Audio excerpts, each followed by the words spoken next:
For my brother's birthday, my parents gave her a Rolex. For mine, leftover cake, and a note that said, "Congrats. Another year of no importance at all." I turned 29 on a Thursday. Not that it mattered. I wasn't expecting a party or even a decent dinner.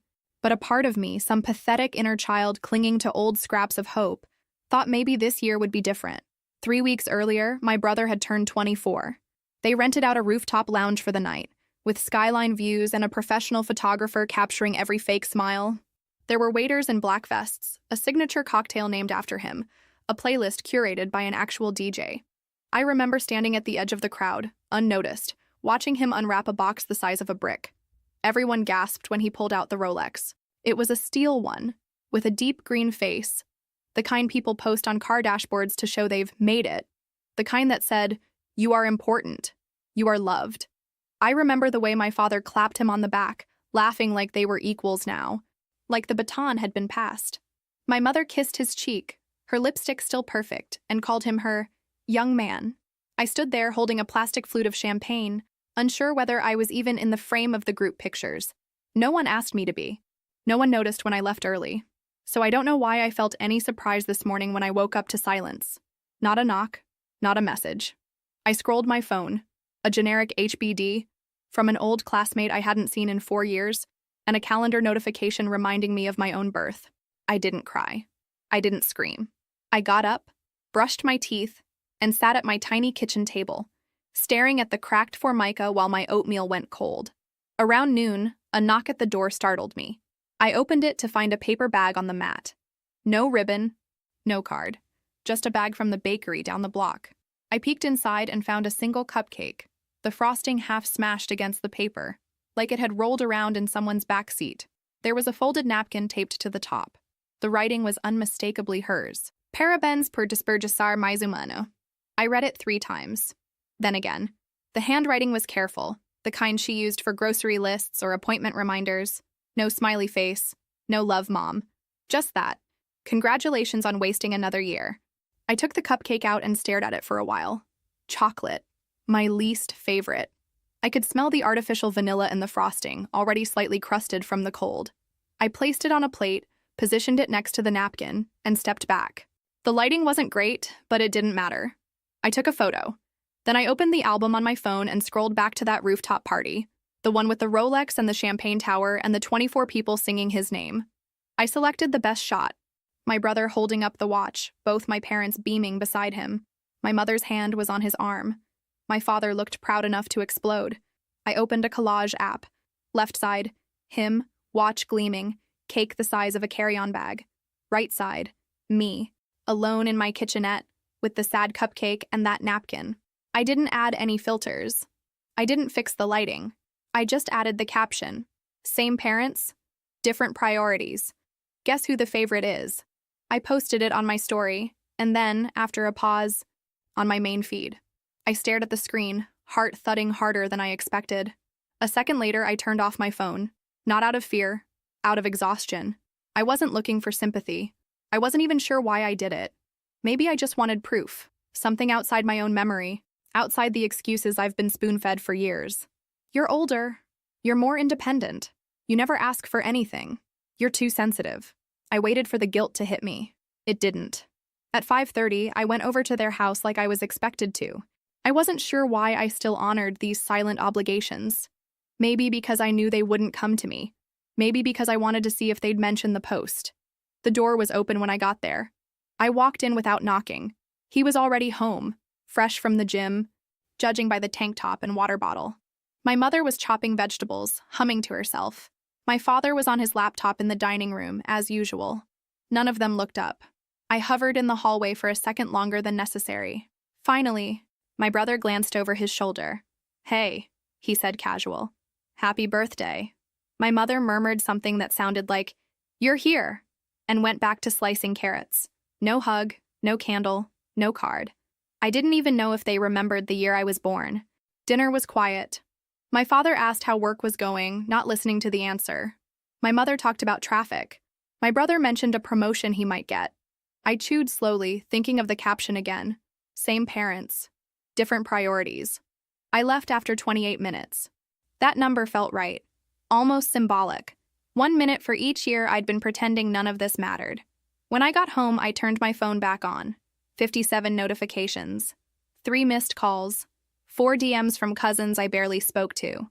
I stared at the screen. The post was blowing up. I didn't feel guilty. I felt awake. For the first time in years, something inside me wasn't folding inward. I didn't delete the post. I didn't edit the caption. I just watched the numbers climb. Likes, comments, reposts. Some were from people I knew. Others, complete strangers tagging their friends with things like, "same at my house," or, "this hits way too hard." I clicked into the comments. A cousin from my father's side wrote, "Didn't realize it was this bad. I'm sorry." Someone I hadn't seen since middle school commented, "Jesus, that note?" But what made me sit down slowly, like my knees couldn't hold me, was a comment from someone with a username I didn't recognize. "Imagine treating your daughter like this and thinking no one would ever find out." It had almost 300 likes in under 10 minutes. I felt a flicker of something I hadn't in a long time. Power. I posted again, this time on my story. I didn't say anything extra, just reshared the photo and added a timestamp. Today, 12:03 p.m., birthday. The implication was enough. I didn't need to explain it. By morning, it had spilled beyond my circle. A mid-sized content creator reposted it with the caption, "The quiet daughters are getting louder." A few blue-check accounts added it to their stories. A Reddit thread dissected the collage in excruciating detail. Someone zoomed in on the Rolex model and correctly identified it as retailing for around 15 grand. A few others tried to guess the bakery bag based on the fold at the top. One user did a side-by-side of the sad cupcake with an image of a landfill, writing, "At least trash gets taken out." It was mean. I didn't laugh, but I didn't feel bad either. By mid-afternoon, my phone wouldn't stop buzzing. I had to mute notifications just to breathe. That's when the text started. First from him, my brother. "Hey, just saw your post. Can we talk?" Then from my mother. "Can you please take that down?" I didn't answer. At 3:42 p.m., I got a call from my father. I let it ring. Then he called again, and again. At 3:49, a message. "This is not the way to handle things." No apology. Just a correction. A redirection. As if I'd colored outside the lines and needed reminding of where the border was. I went to the fridge, pulled out a bottle of cheap white wine, and poured it into a chipped mug. I wasn't much of a drinker, but there was something about sipping it straight from the counter. Watching the sun hit the floor in long, uneven rectangles. That felt right. At 6:11 p.m., I got a DM from a woman I didn't recognize. Her profile said she was a therapist based in Portland. She wrote, "I don't know you, but I saw your post and I just want to say, what you did took courage. Don't let anyone gaslight you back into silence." It was the word "back" that got me. Back into silence. Like she knew I hadn't always been this loud. That this version of me, the one posting screenshots and ignoring calls, wasn't the default. It was the result of years. I spent the next few hours doing something I hadn't planned. I opened my photo archive. Not just the phone gallery, everything. Old backups, shared family albums, even dusty Facebook memories. I started building a timeline, year by year. His birthdays versus mine. Every time he had a cake bigger than his head, a crowd singing, a gift wrapped in glossy paper. Every time I got a card with a dry joke, a dinner at home.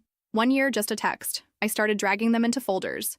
2004, 2007, 2013. I wasn't angry. I was methodical. Some of the images were blurry, but the difference was always sharp. At 8:34 p.m., I posted a second collage. Left, my brother turning 16, standing next to a new car with a bow on top. Right, me, same year, holding a stack of textbooks with a happy birthday sticky note stuck to the front one. Caption, 2011. He got keys, I got homework. This time I added the hashtag, daughter disparity. I wasn't trying to start a movement, but apparently, people had been waiting for this. Other users began posting their own side-by-sides. Some used my hashtag. One girl showed her brother's backyard graduation party with lights and a rented tent. Hers was just a selfie with a balloon. Another posted, "He got a trip to Cancun. I got to babysit my cousins." By midnight, our daughter disparity was trending in my city.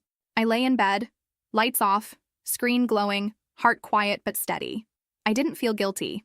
I felt seen, not just by strangers online, but by people I'd never thought would pay attention. A girl I used to work with at the call center sent me a voice note that started with, "Okay, I know we haven't talked since 2018, but," and ended with her crying. A guy from my old apartment building messaged, "I used to see you carry groceries alone. I always wondered why no one helped." Someone from high school tagged me in their own post. "She's been quiet for too long. Glad she's finally saying something." By morning, my inbox looked like a confession booth. People pouring out childhood wounds like they'd been waiting for someone to go first. I hadn't realized how common it was to grow up invisible, adjacent to golden children crowned with nothing more than birth order or biology or some unspoken bond. At 10:06 a.m., my father messaged again, "Enough. You've made your point." But I hadn't. Not really. Because a point implies closure, and I was just opening the door. I made coffee and opened the folder I'd labeled evidence. It felt ridiculous at first to use a word like that.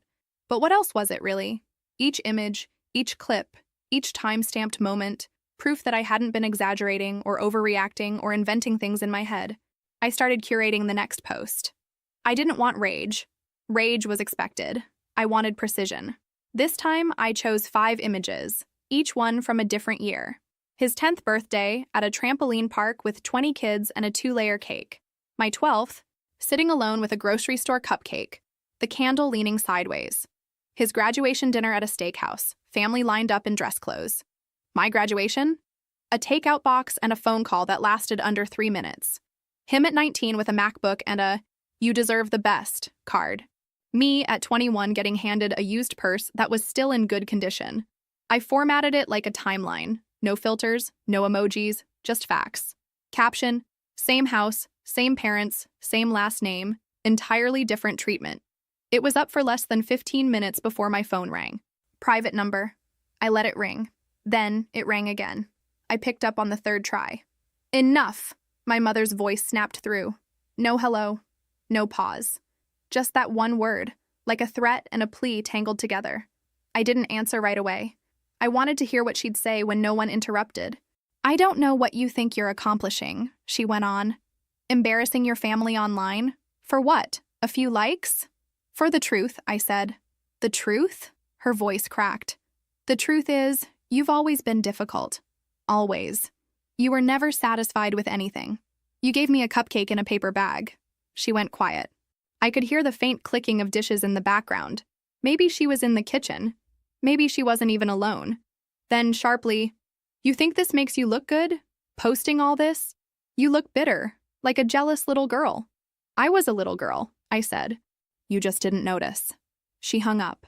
I sat there for a long time, staring at the dark screen, the silence in the room pressing in from all sides. Then I opened my laptop and started uploading everything. I created a page. No names, no faces, just side-by-side comparisons. Dates, events, images, birthdays, graduations, holidays, everyday moments, captioned only with years and short facts. No accusations, no venom, just the data. I called it Same Roof. By the end of the day, it had over 20,000 visits. I walked home with the folder still in my bag, heavier than its weight. I didn't open it again that night. I didn't need to. Her decision wasn't about money, not really. It was about acknowledgement. Someone in the family had finally said it out loud. What I'd been feeling for most of my life. I wasn't imagining things. I wasn't the problem. I was just the one who noticed. The next evening, a knock at my apartment door broke the quiet. I checked the peephole. He was standing there, my brother. Same jawline, same sweatshirt he used to borrow from my closet when we were teens. His eyes looked puffy, hair unwashed. He didn't bring anything. No bag, no gift, no excuse. I opened the door but didn't step aside. He looked at me for a second, then said, "Can I come in?" I didn't say yes, but I didn't close the door either. He walked in slowly, like someone stepping into a memory that wasn't his. He glanced around like he'd never really seen the place, even though I'd lived here for 2 years. I gestured to the small couch. He sat without speaking. I waited. Finally, he said, "I didn't know." Didn't know what? That it was that bad. I sat across from him, letting the silence stretch. He leaned forward, elbows on his knees. "I thought you were just low maintenance, independent. I didn't realize it was because you had to be." I kept my face neutral. I'd waited too long for this moment to waste it on tears. He rubbed his hands together as if trying to warm up. "The posts, they've been hard to look at. I didn't post them for you." "I know, but I still saw them." He looked up at me then. Really looked. "I'm sorry." It sounded sincere, but it also sounded like the beginning of something, not the end. I let him sit with his own words. After a long pause, he continued, I've been thinking about everything, about the way they treated us, about how I benefited from it. I tilted my head slightly. Benefited? He nodded. Yeah, but it wasn't all great. I mean, yeah, I got the watch, the parties, all of it. But I was also expected to be perfect, always performing, never allowed to mess up. You didn't see what that felt like. I swallowed hard. No, I didn't. Because I was too busy watching you get praised for breathing while I was told to be grateful for scraps, he winced. I deserved that. Another pause. Then he said, Look, I've been going to therapy. Just started. I'm trying to understand all this. Trying to unlearn things. I want to fix it. That's not your job, I said. You didn't create the system, but I upheld it, he said quickly. I let it benefit me. I didn't question it. I didn't know what to say. Part of me wanted to hug him. Another part wanted to ask why it took a viral post and public shame to make him see what was in front of him for decades. Then he said something that made me freeze. I want us to do something with this, together. Like, talk about it publicly. Start a podcast, maybe. Or speak to other families about favoritism. Turn this into something constructive. I stared at him. You want to make content out of this? No. Not like that, he said too fast. I mean, not for clout. To help people, like a mission. A mission, I repeated. Yeah, you could talk about what it felt like. I could talk about the pressure of being the golden child. We'd both have angles. I blinked. Angles? He shifted in his seat. You know what I mean. No, I said, standing slowly. I really don't. He looked confused. I'm trying to show up. I'm trying to do something. Then show up without needing to turn it into a platform, I said. Without needing an angle. He stood too. Okay, that's fair. But would you consider it? Us doing something together? Even a post. I mean, people are watching. If we show unity, maybe it softens the blow. And there it was. The real reason. You're worried about them, I said. He looked away. You're worried people think you're complicit. I'm not, he said quickly. But you were. Silence. I'm not asking for an apology tour, I added. And I don't need your platform. What I need is for you to see me, fully, not as a side character in your narrative. He sighed. I'm trying. I know. I walked to the door. He got the message. At the threshold, he paused. If you ever want to talk, really talk, I'm here. I nodded. Thanks. But I didn't promise anything. After he left, I stood by the door for a while, hands still resting on the knob like I expected someone else to knock. No one did. I walked back to the living room, sat on the floor instead of the couch, and stared at the half-empty mug I'd left on the coffee table earlier. The wine had turned bitter. I took a sip anyway. His offer sat in my chest like a splinter, small but impossible to ignore. Maybe he meant well. Maybe he really wanted to do better. But the timing, the branding, the idea of turning this into a narrative for public digestion, it made my stomach turn.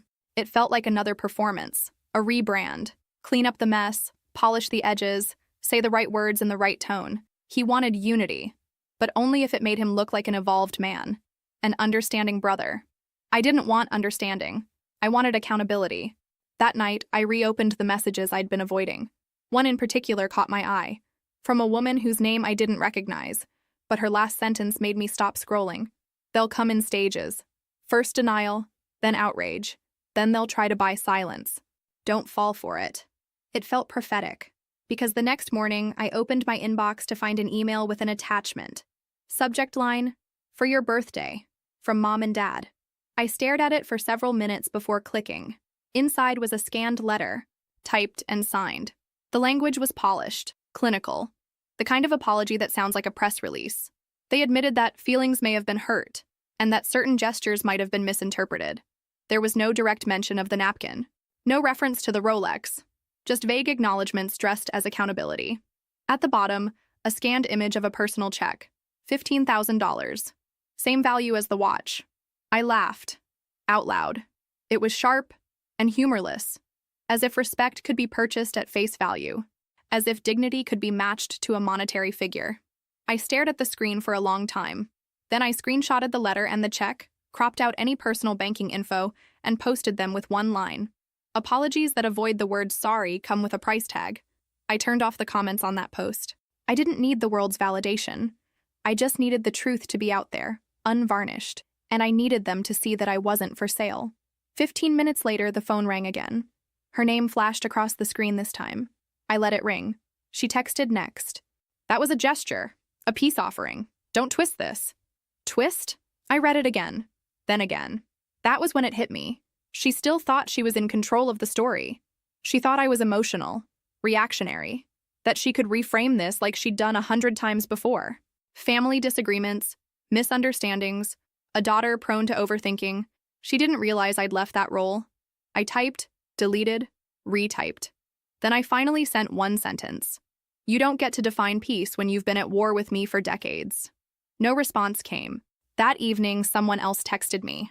An aunt. Distant, by both blood and proximity. She was the kind of relative who floated through holidays in well-cut coats, always smelling like expensive perfume and making polite jokes that hid sharpness. But this time, she wasn't joking. I saw everything. You're not crazy. I've been where you are. We ended up on a phone call that lasted 2 hours.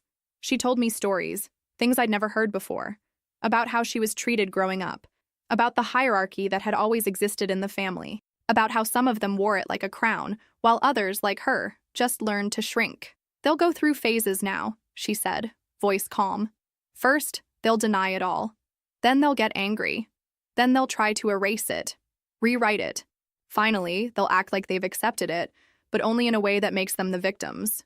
And then, they'll wait for you to come back, as if nothing happened. I leaned back against the headboard, phone resting on my shoulder, letting her words soak through. You're doing the right thing, she added, even if it doesn't feel like it yet.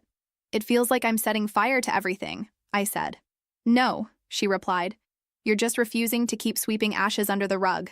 After the call ended, I sat in the dark for a long time. I wasn't angry anymore. I was clear. And the clarity made everything else unbearable to tolerate. The silences, the half-apologies, the rehearsed statements meant to make them feel like the noble ones for tolerating my outburst. I didn't want peace. I wanted truth. And not the packaged kind that sits nicely in holiday photo albums or polite family dinners. The raw kind. The uncomfortable kind. They weren't ready for that. But I was. I went quiet for a few days. Not because I was retreating, because I was planning. There was more to show. Not to humiliate, but to document. To remove any doubt that this wasn't a one-time thing or a misunderstood birthday. It was a pattern, a structure.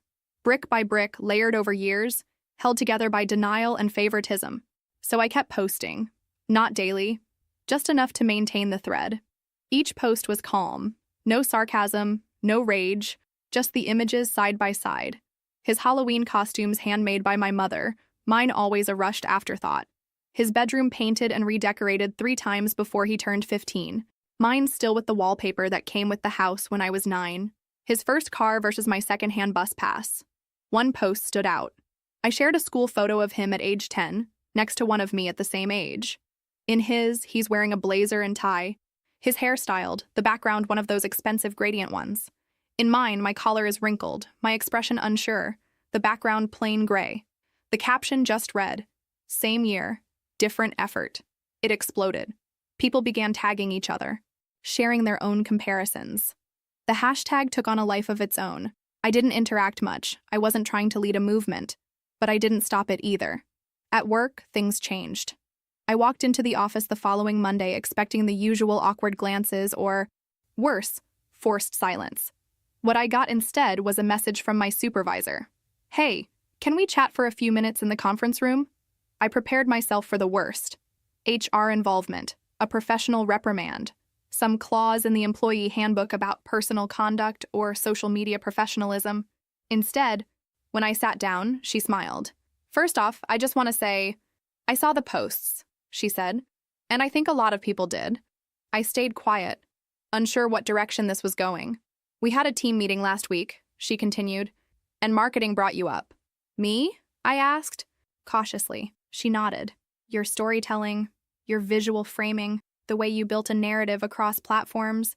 It's smart, brutally honest, yeah, but compelling, authentic. We've been trying to find someone who understands content like that from the inside out.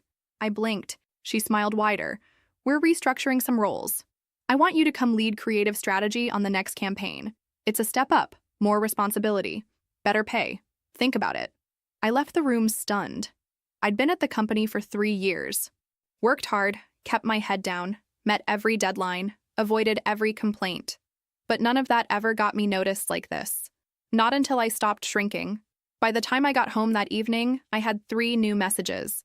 One from an old professor who'd seen the posts and offered to write a referral if I ever wanted to switch fields. One from someone at a small media outlet asking for an interview. And one, again, from my brother. Saw the promotion. Congrats. Let me know if you want to celebrate. Celebrate. The irony was almost funny. I didn't answer. Instead, I sat by my window, watching the street below. People walking dogs, carrying groceries, talking into phones.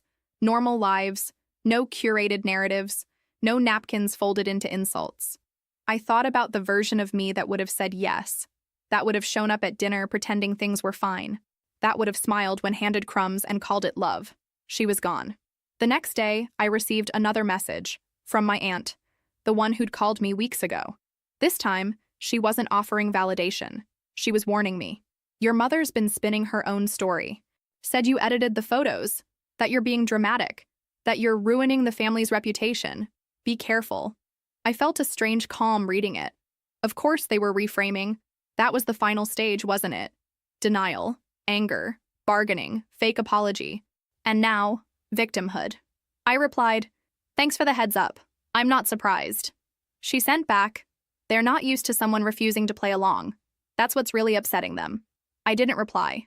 There wasn't anything else to say. I knew now that the backlash wasn't about the posts, or the photos, or the attention. It was about the loss of control. They couldn't decide what version of me people saw anymore. And that terrified them.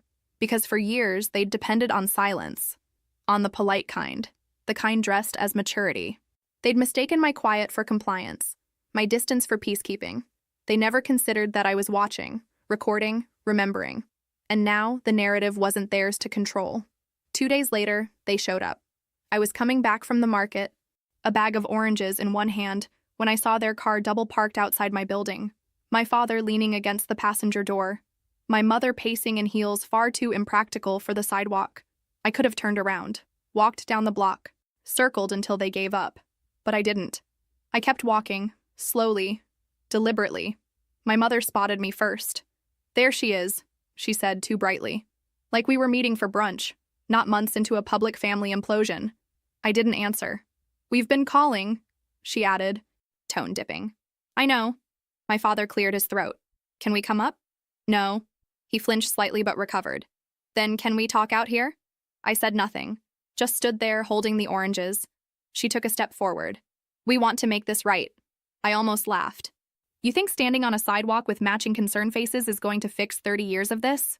We brought something, my father said, ignoring the sarcasm. He reached into his coat pocket and pulled out an envelope. I didn't move to take it. It's not a check, he said quickly. Just a letter, from both of us. My mother added, we wrote it together, carefully. Did you write the napkin carefully too? I asked, voice flat. Her face twitched. That was taken out of context. There's no context where you wasted another year as loving, I said. Silence. I could see her jaw tighten. My father looked at the ground. We're trying, he said. We're here. I took a step closer. Enough for them to feel the weight of what I wasn't saying. You're not here for me. You're here because people saw. That's not fair, my mother snapped. No, I corrected. It's not flattering, but it's true. She crossed her arms. Do you think this is easy for us, being smeared all over the internet? I didn't smear anyone, I said. I posted pictures, with dates, facts. You gave me the content. My father exhaled. Tired. We just want to fix this. You don't fix a broken pattern with a single envelope. Then what do you want? That question hung in the air longer than I expected. I didn't answer. Not because I didn't know, but because I was done explaining myself. Eventually, I said, you can leave the letter, but I'm not reading it now, and I'm not promising anything after. My mother hesitated. Then slowly, she placed the envelope on top of my grocery bag. It slid slightly, resting against the oranges. My father nodded. We'll wait to hear from you. I didn't say I'd reach out. They looked at each other, then turned back toward the car. No hug, no final plea. Just the echo of their retreating steps and the quiet, expensive thud of the door closing behind them. I didn't open the letter that night. Instead, I opened my laptop. The project had taken on a life of its own. Same Roof now had over 100,000 views. I'd started receiving emails from adult children, therapists, educators. Some were sharing their own experiences, others asking if they could use the materials in workshops, family counseling, even support groups. It was surreal. I hadn't set out to build anything. I just wanted not to be invisible. But now I was something else entirely. Undeniable. That night, as I lay in bed, my phone lit up with one more notification. A message from him. Again. I get it if you're still upset, but I'm going to a panel next week on family trauma. Thought you might want to come. I stared at the message for a long time. Then I put my phone down. No reply. No anger. Just space. I needed time to exist outside of their orbit, to feel what life was like without constantly rotating around their approval or denial. I opened the envelope the next morning. The letter inside was long, paragraphs of rationalization, stories they told themselves about miscommunication and intentions. A few lines about love, scattered in like seasoning, but no actual admission. Not once did they say, "We were wrong." Not once did they say, "We chose him." At the bottom, my mother had written by hand, "We miss you. Come home." I folded the letter and slid it back into the envelope. I placed it in a drawer and shut it. Some homes don't deserve return visits. I stopped looking at their messages after that. There were more. Some long, others brief. A couple disguised as casual check-ins. One included a photo of a dog I hadn't seen in 3 years with a caption that read, "Guess who misses you?" As if nostalgia could be weaponized into forgiveness. I didn't respond. Not because I was bitter, but because I was done letting them drag me back into the emotional quicksand of half-truths and guilt-laced affection. Instead, I said yes to the promotion. The offer came in the form of a clean PDF, with numbers that made my heart race. A new title, new responsibilities, relocation assistance, a fresh start. The company had opened a satellite office in a different city, larger, louder, more alive. Somewhere I could walk down the street without wondering if a cousin had seen my latest post, or if my parents were still doing damage control in whispers and phone calls. I didn't hesitate.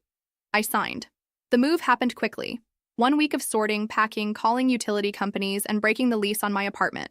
My new space was smaller but cleaner, quieter. High ceilings, white walls, and morning light that felt like forgiveness. I stood in the center of the empty living room on my first day there, no furniture yet, and let myself smile without guilt. They didn't know I'd left. I didn't announce it. There was no farewell post, no story tagged with new chapter. I owed them nothing. The project kept growing. Same Roof evolved from static images to short essays, then contributions from others. I started curating anonymous submissions, photos, journal entries, quiet confessions from strangers whose stories mirrored mine in unsettling ways. Different names, same dynamic, different cities, same cold birthday. I added a section called Patterns. It wasn't about blame, it was about recognition. The tagline was simple: "You're not the only one who noticed." Within a month, a local therapist emailed asking to feature it in a community discussion series. A publisher reached out about developing the material into a book. I didn't commit to anything right away. I didn't want to commodify pain. But I also understood something now. Visibility can be a form of healing, if you're the one holding the light. My grandmother called 2 weeks after I moved. She didn't ask where I was. She already knew. Her voice came through steady and calm. "I saw the newest editions. The essays. You're doing something important." "Thanks," I said. She hesitated. Then, "They started therapy. Your parents." I raised an eyebrow even though she couldn't see it. "Real therapy? Or therapy to polish their image?" She sighed. "Hard to say, but I think some of it is sinking in." I didn't answer. She added, "The will stands as is. I didn't ask you to change it." "I know. That's why it mattered." She paused, then asked the question no one else had dared. "Are you happier now?" I didn't know how to answer that at first. The word happy felt too clean for everything I'd walked through. But I was lighter, quieter, in a good way.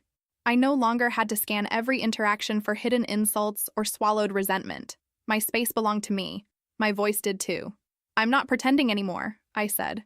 "That's something." "That's everything," she replied. After we hung up, I sat at my desk and opened a blank document. Not for the site, not for work, just for myself. I started writing the moments I used to edit out. Things I hadn't even posted. The time I won a middle school essay contest and no one showed up to the award ceremony. The birthday where I stayed home sick and they still went out to dinner without me. The sound of the front door closing when they left, not bothering to ask if I needed anything. I didn't write to share it. I wrote to stop carrying it. And somewhere in that quiet apartment with no one watching, I felt something shift. I wasn't angry anymore. I wasn't waiting for an apology. I wasn't even trying to prove anything. I was just living, on my own terms, in a space I chose, with no cupcake in a paper bag on the counter. A week later, my brother texted again. I told them I'm not doing the Unity post.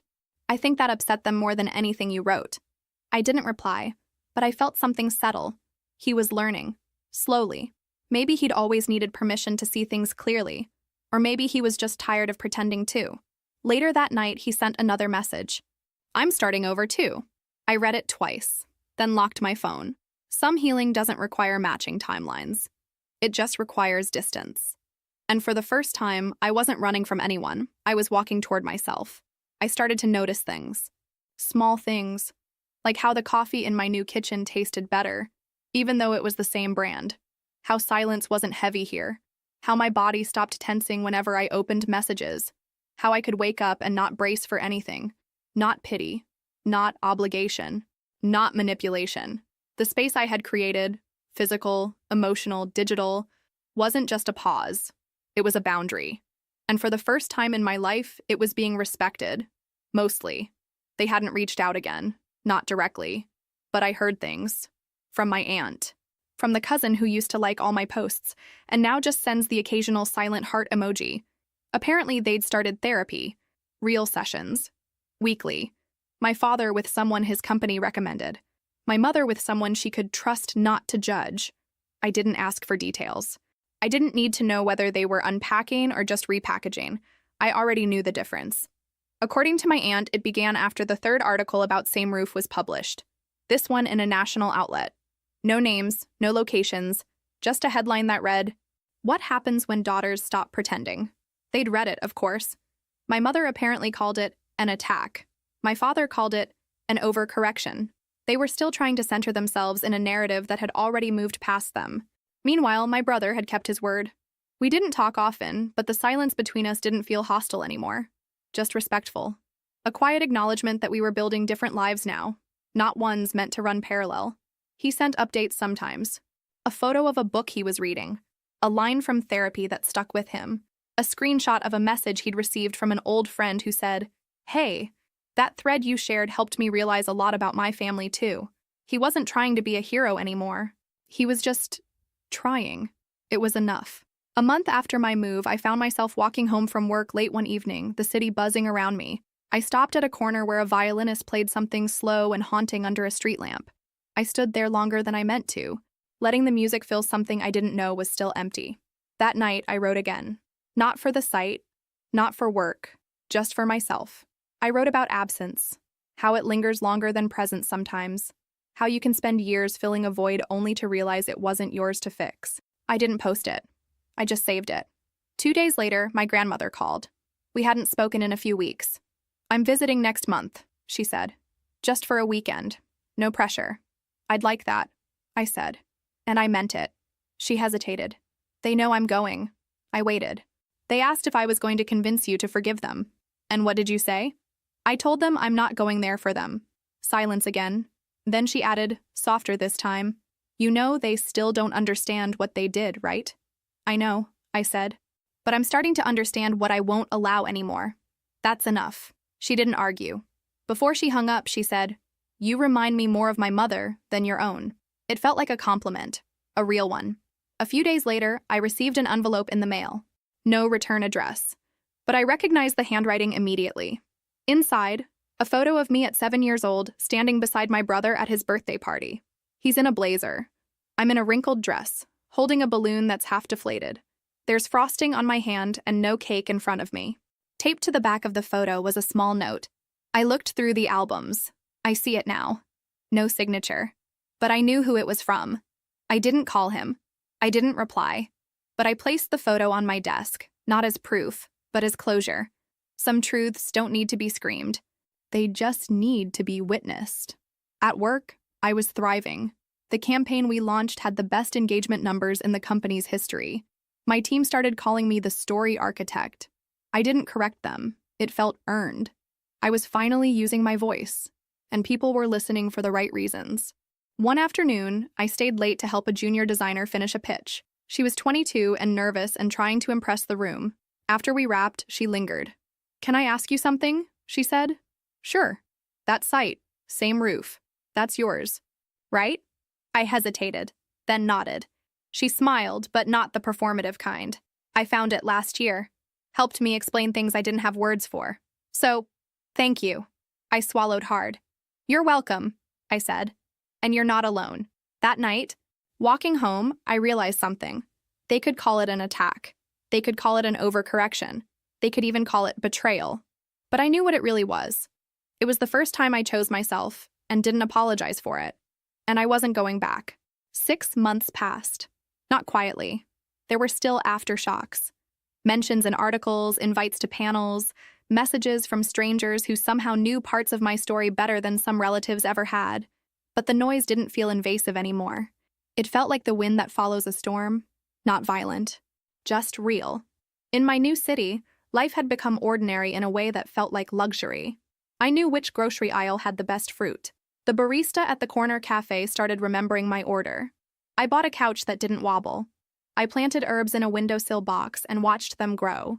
Slowly, inconsistently, but with life. Nothing dramatic. Just days that belonged only to me. I didn't forget the past. I just stopped letting it narrate. I still updated same roof, but not as often. The urgency had softened. The wound wasn't gone, but it had scabbed over. No longer raw, just something I carried. I focused more on submissions from others. I let their stories take space. I knew now how good it could feel to read your own pain in someone else's words. My parents didn't contact me again after the letter. Not directly. But through mutual connections, I learned that the therapy had continued. Apparently, my father was more receptive than expected. My mother, less so. She'd told someone in the family that she felt like the villain in a movie she didn't audition for. I didn't flinch when I heard that. There had always been an audience in her mind. She just never imagined I'd walk off stage mid-scene. From what I gathered, their social life changed. Friends became cautious. Some pulled away. Others stayed close but shifted tone. The silence wasn't ostracizing. It was reflective. The kind that follows when people realize they weren't as observant as they thought. My brother kept his distance. But every now and then, I'd get a message. A photo from a trail he'd hiked. A blurry dog he was fostering. A quote from a book. "We are not only shaped by the love we receive, but also by the love withheld." He didn't ask for anything anymore. He just showed up quietly. I appreciated that. He told me he'd stayed in therapy, that he'd started confronting things, not just about our parents, but about how he carried their approval like a mirror he constantly had to polish. He said he realized it wasn't love he was defending all those years. It was the illusion of fairness, of family unity, a script. "I'm not proud of who I was," he wrote once, "but I'm proud of what I'm becoming." That felt honest. Our relationship wasn't restored, but it was real. No roles, no guilt contracts, just slow, careful acknowledgement. As for my grandmother, she visited twice, stayed in a modest hotel, didn't impose, brought me honey from a market back home, and an old pair of earrings that had belonged to her mother. She never mentioned the inheritance again. She didn't need to. We sat together on my balcony one night, wine in hand, the city buzzing below. "I thought you'd be angry forever," she said, eyes soft. "I was never angry," I said. "I was erased." She looked away, and after a moment, nodded. Sometimes I think silence is the worst cruelty, because it feels so polite. She stayed quiet after that. We didn't need to keep explaining. Before she left, she hugged me tighter than usual. Told me I'd built something she wished she'd had at my age. That stayed with me. I never posted the cupcake photo again. It had done its job. It wasn't my story anymore. It was just the door I walked through. The image still floated online, used in discussions about parental favoritism and invisible siblings. I let it live its own life. I didn't try to control it. But sometimes I'd get a message, out of nowhere, from someone who found it for the first time. Just 3 words. "This was me." And I'd reply, "You're not alone." That was enough. In my final update on Same Roof, I didn't write a dramatic conclusion. I didn't reclaim my narrative.